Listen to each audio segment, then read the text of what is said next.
નમસ્કાર મિત્રો, Gujarat market YouTube ચેનલમાં તમારું સ્વાગત છે। મિત્રો, આજના આ વિડીયોમાં આપણે રાજકોટ માર્કેટયાર્ડના ભાવ શું રહ્યા છે તેના વિશે વાત કરીશું।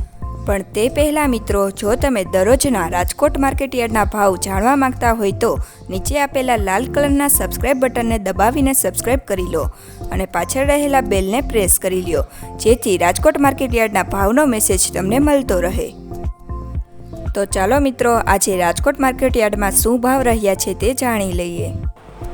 ઘઉં લોકવન 601 થી 646, મગફળી ઝીણી 940 થી 1220, મગફળી 920 થી 1128, કપાસ 1310 થી 1490, મરચાં સૂકા 800 થી 2230, તલ કાળા 3500 થી 5151, તલ સફેદ 1900 થી 2125, ઘઉં ટુકડા 611 થી 701, જીરું 3500 થી 4200, રાયડો 980 થી 1111, એરડા 1145 થી 1230, ચણા 950 થી 1130,